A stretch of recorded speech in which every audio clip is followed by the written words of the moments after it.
كنا عاوزين نسألك يا رجب بيه، عملت لنا ايه في موضوع شهادات ميلاد العيل اللي هيجي؟ شوف يا علي، موضوع ان انت تسجل اسامي الواد اللي جاي ده على شاسيه العربيه مش عايزين يقتنعوا بيه خالص. بيقولوا لي مش نافع، لازم عنوان لازم عنوان. عموما انا ليا حبايبي هناك وان شاء الله هنتصرف، هندخلها فحص. العربية؟ لا فدوى. طب حط مثلث وطفايه. يا خفة دمك يا علي. فتح احلامي. انا بقى يا رجب بيه. نعم. الله، ايه الريحه الحلوه اللي طالعه منك دي يا رجب بيه؟ لا لا لا، ده مسك ده يا رجب بيه ده ولا برفان؟ ده زيت باكم رجالي. طب بص بقى يا اخويا، يعني انا مشكلتي صغيره خالص. انا يعني زي ما انت عارف من ساعه ما جوزت الواد ابني وانا بقيت عايشه لوحدي في العربيه يا اخويا. يعني بقيت انا والاربع ابواب لوحدي يعني وبقيت ست وحدانيه.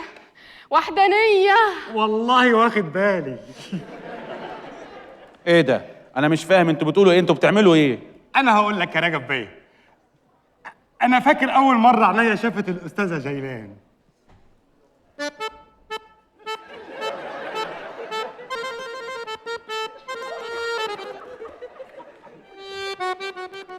كان في مرايه العربيه،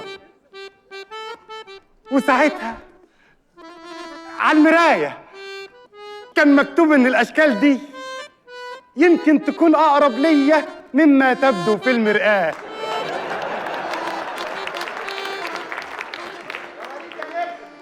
كان مكتوب لك الاشكال دي؟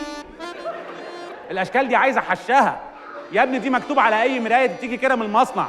انت حبيت عشان الجمله دي بس يا عم الحاج، بس يا فنان. انت مين اللي ندهلك؟ اتكل على الله. والشارع بيفك مني ولا ايه؟ يا رجب بيه، انا والاستاذه جيلان العربيه في وش العربيه 12 سنه. سبلت لي فيهم 9 سنين. ثبت لك ايه؟ سبلت لي. واحنا يعني بنستأذنك ان احنا نتجوز ونفتح العربيتين على بعض. يا اخوانا ما ينفعش يا اخوانا، انتوا سبب الازمه من 12 سنه ولا انتوا نسيتوا هنغير التاريخ ولا ايه؟ انتوا جايين وش في وش، هي جايه من طريق لبنان وانتوا من طريق شهاب. ما ينفعش ما ينفعش، مش قانوني. يا رجب بيه، الحب ما يعرفش اتجاه شهاب من اتجاه ايهاب. ها قلت يا عمي. عمد دبب منك ليها. طيب خلاص، اذا كان كده يبقى نطلع بمصلحه بقى.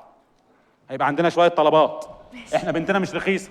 ماشي. اولا مش هينفع تخش على فرش العربيه القديم ده، لازم هتجيب لها فرش جديد ايطالي جلد. وهتجيب طقم دواسات 6 قطع. ليه 6؟ عشان لو في ضيوف ولا حاجه 4 جوه و2 بره. ماشي. وهتجيب طقم فلاتر، طقم كتاوت، طقم سكاسك. ماشي. اللي هي اللي قدام دي اللي بتعمل السك دي اللي عارفها. ماشي. في الاغاني حتى لو فيها ما فيهاش سكاسك بتعمل نفس الصوت. نفس الصوت. ماشي. وهيبقى فيه عموله، وهتبقى المخابره مع السايس، وهيبقى فيه رسوم جواز. ليه المخابره مع السايس؟ خلاص مش عاجبك يبقى خليها تصدي. لا لا لا لا، خلاص موافق. طيب بالنسبه بقى لادوات الكهرباء، الانذار والسنتر لوك والتكييف وفتحه السقف والحاجات دي كلها على العريس. ايوه. والجنود دي بتبقى هديه من العريس لعروسته، دي مش هنتكلم فيها. بسيطه. وهتتخطبوا 2 عشان تجيبوا لي هدايا اثناء الفتره دي. ماشي. وما دام انا وافقت يبقى دلوقتي بس تقدري تزغرطي يا جيلان.